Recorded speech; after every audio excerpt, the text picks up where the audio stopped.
konsumen di sektor jasa, Oh, Prof.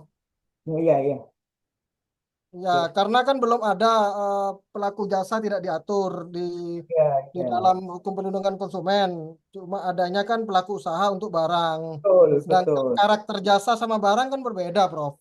Beda. Nah, itu yang saya Kalau angkat, Prof. jasa kan terkait dengan subjeknya, kalau konsumen pembelian barangnya kan gitu ya. Ya, kalau jasa juga layanan kan, Prof. Bentuk layanan Sama-sama kan kalau ini. pelayanan, iya, Iya, pelayanan. jadi itu yang saya angkat, Prof. Untung Iya. ketemu Prof Gun. Alhamdulillah. Ada Assalamualaikum warahmatullahi wabarakatuh. Idolaku, Mas Zen. aku yang Waalaikumsalam. ganteng, Pak Dokter Zain. Pokoknya Gimana kalau kabarnya Bro Fahmi? sehat, tonggu, kuat, semangat deh. Sehat. Alhamdulillah. Mau sampai kangen, nggak pernah ketemu kalau nggak ujian ya. Ini ini dosennya sudah lengkap, pengujinya sudah lengkap, mahasiswanya kemana? Kok belum? Ini mahasiswanya kemana Mbak Evi? Masih berdandan, Pak. Oh, anu, Waduh, ingat anu dandan Mbak ya. Evi, nanti jangan nyanyi kemana, kemana, kemana. Alamat palsu. Nanti alamat palsu. Masih berdandan. Waduh, ini. Iya.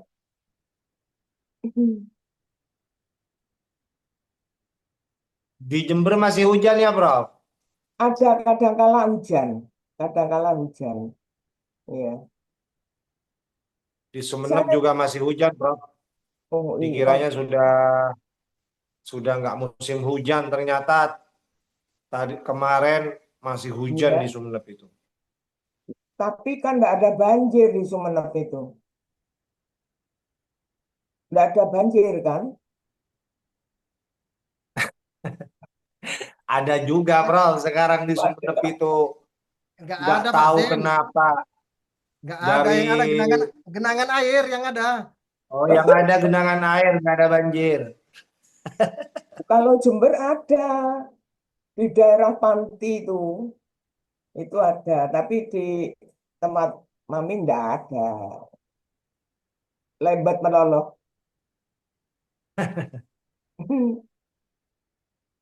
Sumeneb dulu nggak banjir, Prof. Sekarang nggak tahu banyak pembangunan dan penataan ruangnya juga ada Nah, problem mungkin. Jadi sekarang betul. sudah mulai ada genangan-genangan air juga kalau hujan lebat itu, Prof. Iya, karena memang beda dengan Belanda.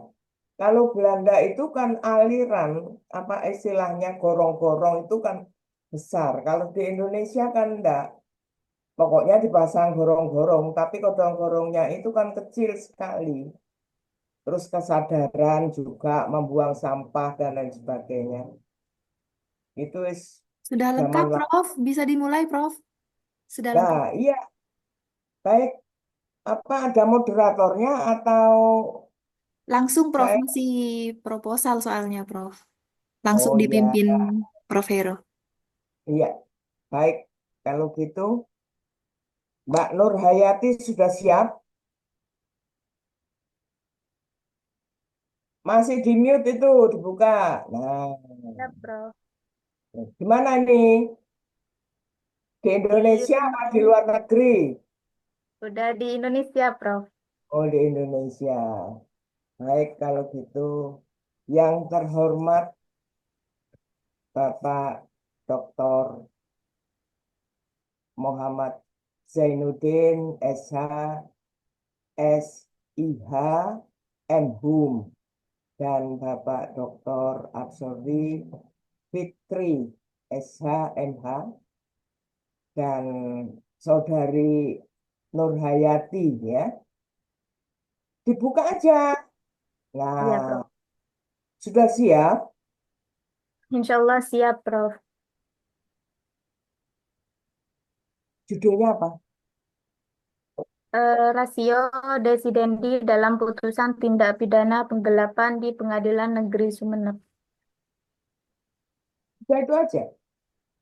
Di bawahnya kalimat Eh, apa? Studi putusan nomor 149 garing PID titik B garing 2024 garing PNSMP nomor 227 garing PED titik B garing 2024 garing PN titik SMP dan nomor 242 garing PID titik B garing 2024 garing PN titik SMP.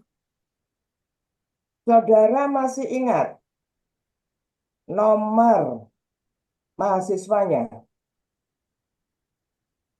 NIM-nya, Prof. Ya, NIM. Kalau di sini ditulis NPM. Oh iya, 723810131. Ya, baik. Alhamdulillah, puji Tuhan bahwa hari ini kita mau menguji, para penguji, kita mau menguji saudara Nur Hayati. Kita bersyukur atas keberanian saudari Nur Hayati dan untuk selanjutnya silahkan saudara Nur Hayati berdoa lebih dulu. Setelah berdoa bilang kembali lagi kepada Prof. Vero. Silakan.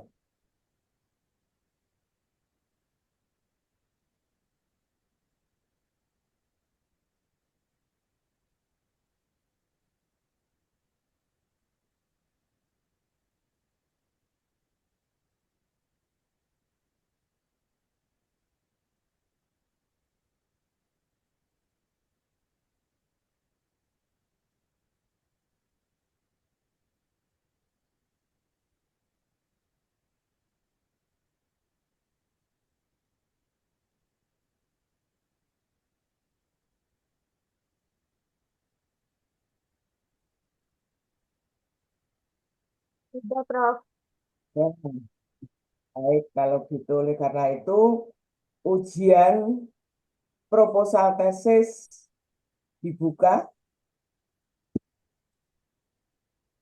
Untuk selanjutnya silakan saudara diberi kesempatan untuk mempresentasikan proposal saudara selama 10 menit. Yang inti-inti saja. Membuat PPT enggak? Buat, Prof. Silakan.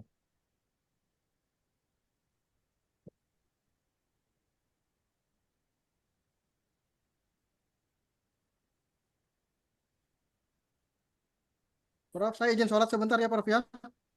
Bagaimana?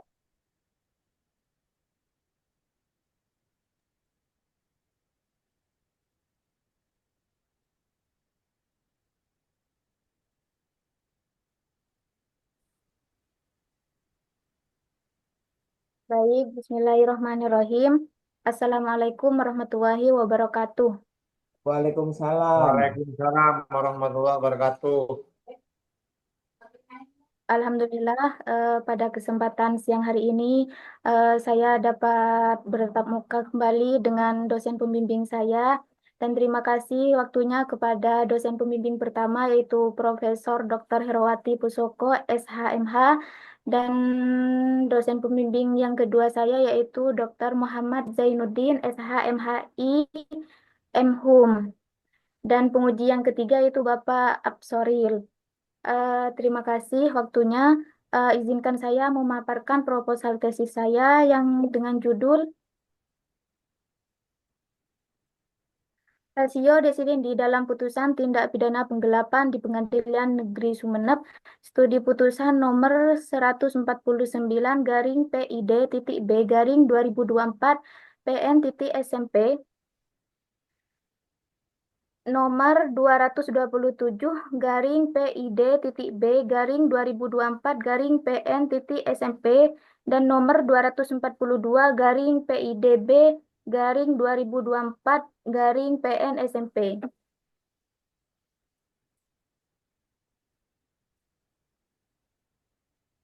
Sebelumnya saya akan memaparkan mengenai latar belakang pada proposal tesis saya, yang mana hukum memiliki fungsi untuk mencapai tata tertib hubungan manusia di dalam kehidupan. Hukum menjaga kebutuhan hidup agar terwujudnya suatu keseimbangan dalam kehidupan sosial yang merasakan ketidaktepatan ikatan maupun tekanan sosial. Dan juga hukum pidana menjadi hukum publik yang dalam pengertian eh, yang dikutip oleh Andi Sufyan adalah aturan-aturan hukum yang mengikatkan pada suatu perbuatan tertentu yang memenuhi syarat-syarat tertentu, suatu akibat yang berupa pidana. Namun, dengan adanya hukum pidana sebagai pengatur kepentingan publik bukan berarti tidak terjadinya kasus tindak pidana di masyarakat. Hal ini dikarenakan adanya asas legalitas sebagai upaya dalam memberantas tindak pidana tidak hanya bersifat preventif tetapi juga represif, yang mana telah adanya macam-macam perbuatan yang dilarang beserta sanksinya. Maka dari itu, jika ada seseorang atau badan hukum sebagai subjek yang melakukan tindak pidana, telah ada sanksi yang akan pelaku tindak pidana itu terima.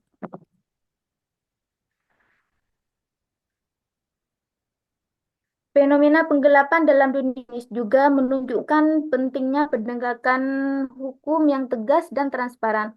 Tanpa adanya sanksi yang jelas dan konsisten, tindak pidana ini berpotensi untuk terus berkembang, bahkan melibatkan pejabat tinggi yang memiliki akses terhadap sumber daya perusahaan.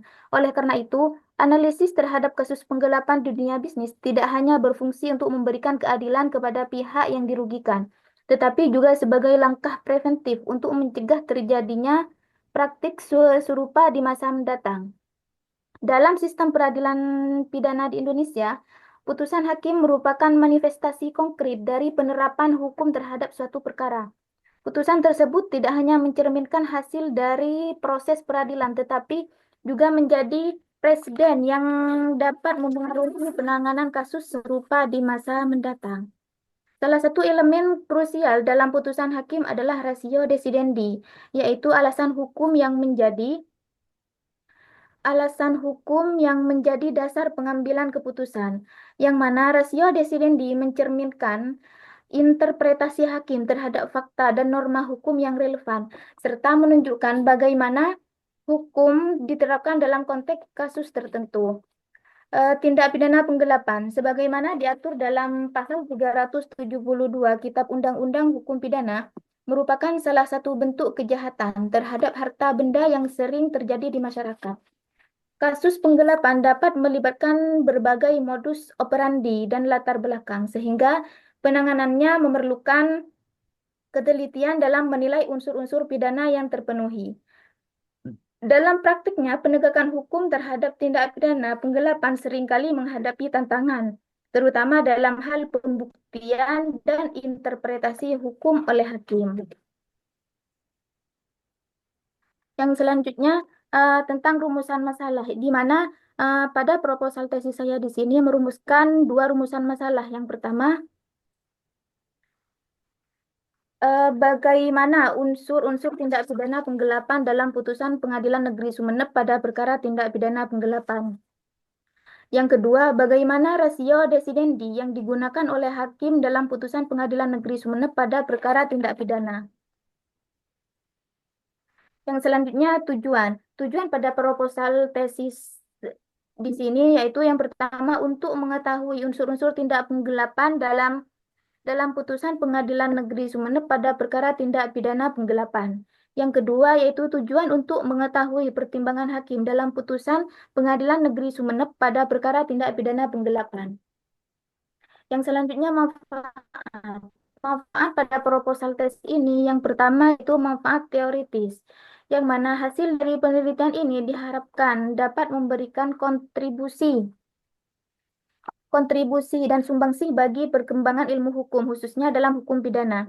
Selain itu, manfaat bagi masyarakat sebagai tambahan wawasan untuk selalu waspada dalam bertransaksi. Yang kedua yaitu manfaat praktis, yang mana saran dari penelitian ini diharapkan mampu memberikan masukan bagi masyarakat untuk selalu berhati-hati dalam setiap transaksi karena kejahatan banyak terjadi di sekitar kita, termasuk juga untuk mengetahui faktor-faktor yang mempengaruhi penggelapan terjadi dan bagaimana antisipasi serta cara untuk mencegah penggelapan terjadi. Selanjutnya, pengertian rasio desidendi. Halo, Rasio Mbak desidendi, Nurhayati, tolong itu singkat aja. Ya, tinjauan pustaka jangan dibaca seperti yang lain itu. Singkat mana kira-kira yang iya, penting, ya? Silakan. ya, Prof. Pengertian rasio desidendi, yang mana bisa disebut atau pertimbangan hakim, yang mana merupakan alasan hakim yang digunakan oleh hakim sebagai bahan pertimbangan hukum yang menjadi dasar sebelum memutuskan perkara. Rasio desidendi juga merupakan komponen penting dalam mengungkapkan makna suatu putusan hukum. Suatu putusan terdapat berbagai pertimbangan fakta dan hukum yang dihadapi saat di pengadilan.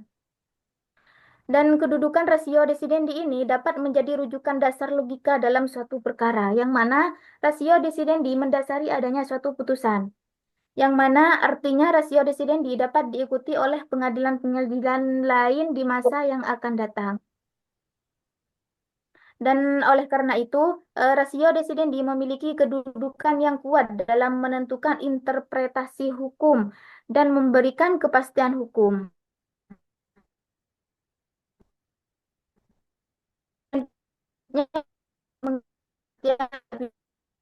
Yang mana agar larang hukum yang dengan pidana dapat simpulkan bahwa tindak pidana satu perbuatan dengan Terputus-putus, dan terputus-putus.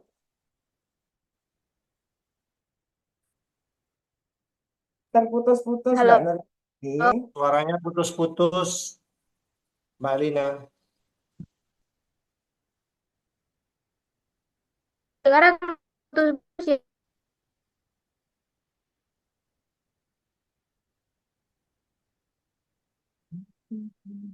Silahkan dicoba lagi. Oh, sekarang udah ya Bapak.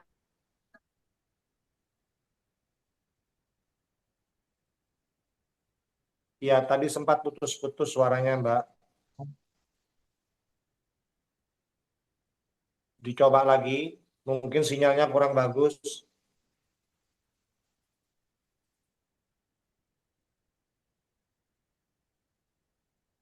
Pakai WiFi, Mbak, atau pakai data?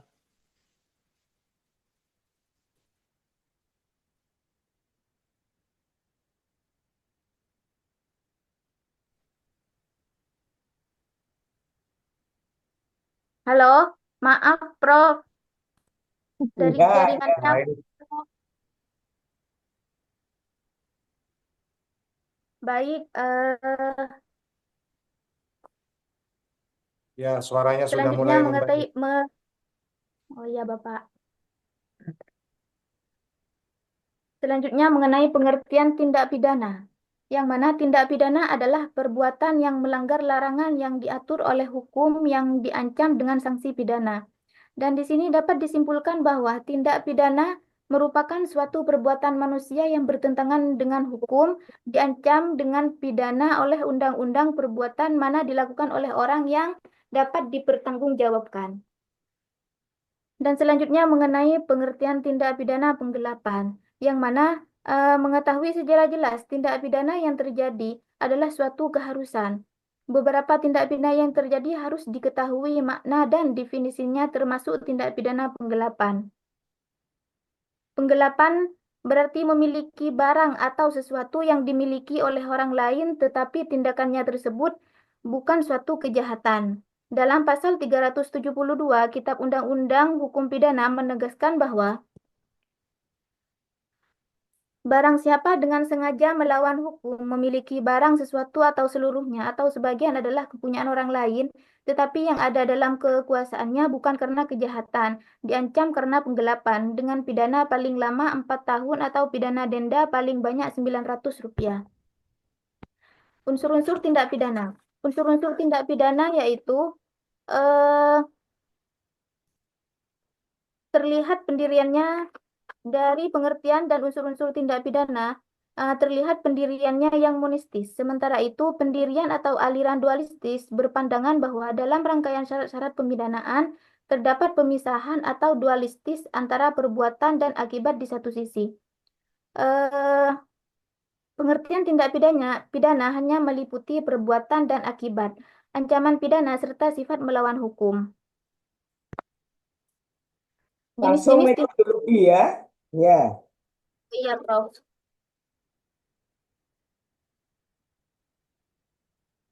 Metode penelitian.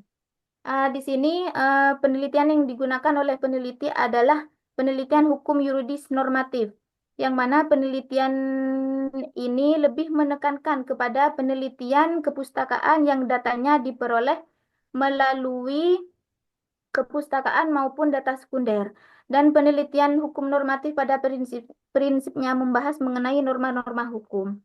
Selanjutnya mengenai pendekatan masalah. Di sini pendekatan masalah pada proposal ini yaitu menggunakan pendekatan konsep, pendekatan undang-undang dan pendekatan studi kasus. Sumber bahan hukum. Yang pertama yaitu bahan hukum primer. Yang kedua yaitu bahan hukum sekunder. Yang ketiga yaitu bahan hukum tersier. Sudah, Prof? baik kalau gitu. Ah, Saudari Nurhayati, nanti di dalam ujian saudara mempersiapkan apa-apa yang nantinya sebagai masukan atau pertanyaan di mana guna untuk menyempurnakan pemikiran saudara. Mungkin nantinya judulnya, rumusan masalahnya, atau tinjauan pustakanya mungkin akan diberikan tambahan atau setidak-tidaknya masukan, ya. Semuanya itu betul-betul harus saudara perhatikan, ya, ditulis. Kalau umpamanya ada pertanyaan yang sekiranya kurang jelas, saudara boleh meminta supaya untuk pertanyaan itu diulang kembali. Baik, kalau begitu, yang pertama saya menyerahkan kepada Bapak Dr. Absoril Fitri karena beliau adalah penguji yang di luar pembimbing dan pembimbing apa istilahnya? Monggo silakan. Di mute. Saya, Prof. Ini nggih, Oke. pertama. Siap-siap. Terima kasih, Prof. Heru. Ya, Selamat ya kepada Bu Nurhayati yang sudah ada di seminar apa proposal ya, uji proposal ini ya. Eh, Baik, Bu Nurhayati, seperti yang disampaikan oleh Prof. Heru tadi, dipersiapkan catatannya. Mungkin nanti ada masukan-masukan ya. Iya, Bapak. Saya baca proposalnya saudari itu ada apa namanya itu lokusnya di Sumeneb gitu ya. Iya, Bapak. Oke, saya ingin nanya, kenapa memilih kasus di Pengadilan Negeri Sumeneb sebagai objek penelitian? Apa ke apa ya kekhasan dari kasus tersebut apa kira-kira, Mbak? Eh, Di sini saya itu kan menggunakan 3 putusan ya, Bapak. Karena di dalam 3 putusan tersebut itu bervariasi, yang mana berbeda-beda terhadap tindakan pidana yang pelaku eh, yang pelaku lakukan seperti itu, Bapak.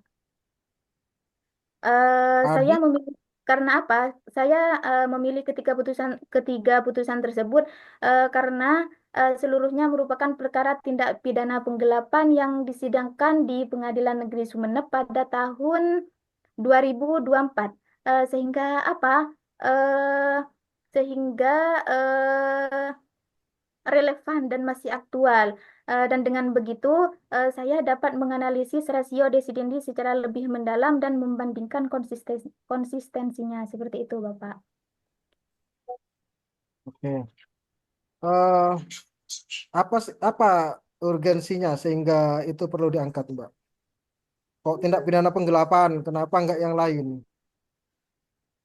Ya, karena dari kampus apa ditunjuknya untuk mencari kasus tindak pidana Enggak seperti kayak itu, gitu, Bapak. Mbak. Jadi bukan masa di latar belakang ditulis dari kampus Ya, kayak gitu. enggak, Bapak. Kan kan kan jawabannya ada di apa urgensi itu kan ada di latar belakang. Jadi apa ya alasan filosofinya apa, alasan yuridisnya apa, kemudian alasan sosiologisnya apa, itu yang Mbak perlu tampilkan gitu loh Mbak. Oh iya, Bapak. Oke, Mbak Nurhayati ya. Iya, Kemudian Bapak. em, ada tiga putusan ya Mbak ya. Iya, Bapak.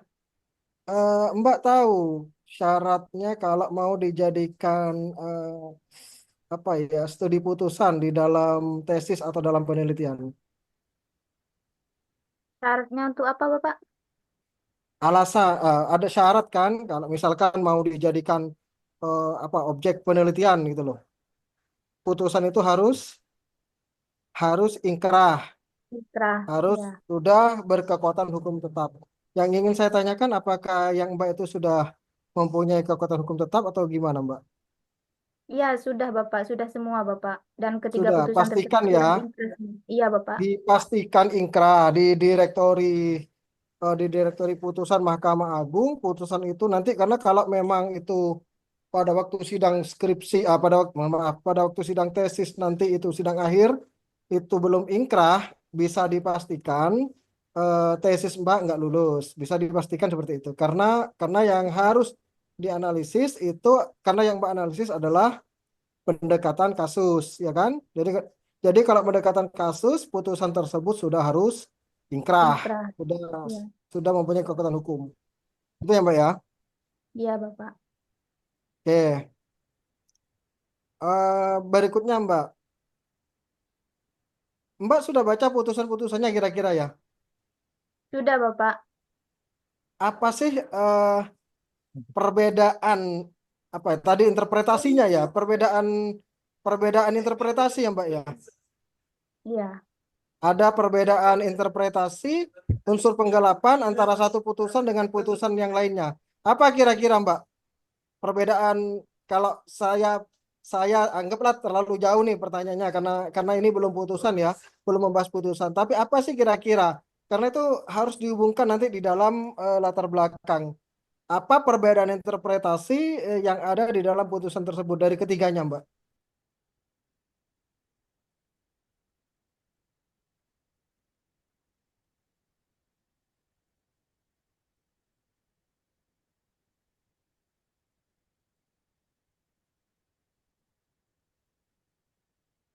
Baik, ada beberapa apa yang menjadi objek kajian menarik dalam konteks ini. Ketiga putusan tersebut, meskipun menangani tindak pidana penggelapan, menunjukkan variasi dalam pertimbangan hukum yang digunakan oleh hakim. Dan perbedaan dalam rasio residendi dapat mencerminkan adanya disparitas dalam penegakan hukum, yang mana pada gilirannya dapat memengaruhi persepsi masyarakat terhadap keadilan dan konsistensi hukum. Seperti itu, Bapak. Oke, baik, Mbak. Saya lihat di dalam pendekatan itu ada tiga ya.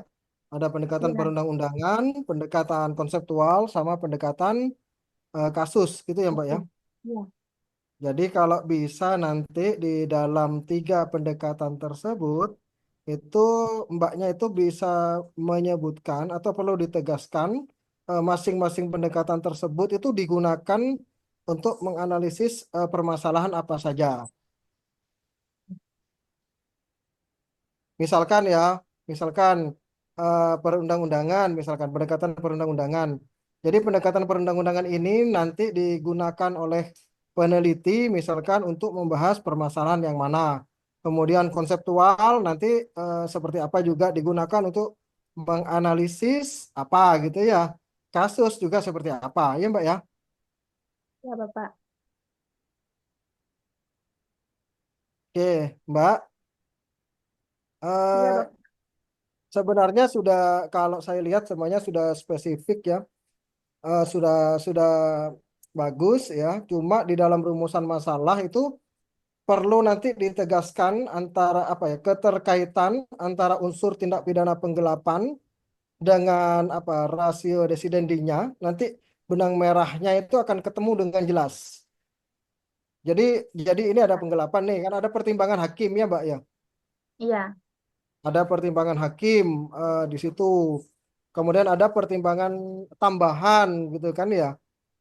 Nah, nanti ada unsur tindak pidana penggelapan sehingga Mbak itu nanti bisa apa ya menyandingkan perlu ditegaskan lagi keterkaitan itu unsur tindak pidana penggelapannya sama rasio desidendinya seperti apa ya. iya, Bapak. Jadi bukan sekedar nanti hanya deskriptif menjelaskan unsur-unsurnya enggak Mbak. Jadi jangan cuma apa ya mendeskripsikan unsur-unsurnya. Misalkan hanya barang siapa ya kan cara melawan apa 372 semuanya ya misalkan Pak semua di 372 dijabarkan unsur. Bukan cuma itu. Jadi mempertajam fokus analisis nanti terhadap rasio desidentinya sebagai inti dari penulisan Mbaknya nanti. Itu ya Mbak ya. Iya, Bapak. Oke. Nanti juga Mbak kalau melakukan apa kalau melakukan pendekatan perundang-undangan juga diperhatikan ya norma hukumnya yang diterapkan itu dalam pembahasan unsur pasal dan pertimbangan hakim juga diperhatikan mana sih norma hukum ya nanti unsur-unsur pasalnya pertimbangan hakim di situ karena nanti di dalam pertimbangan hakim itu kan ada banyak pertimbangan ada pertimbangan yuridis ada pertimbangan moral juga kan di situ kan ya.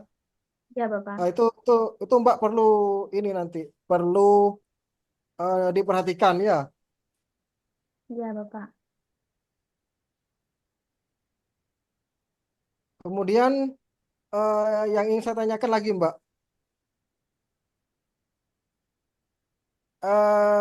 apa ya kontribusi ya kalau saya bilang itu kontribusi nantinya.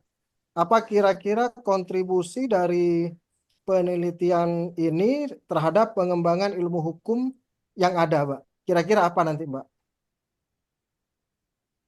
Eh,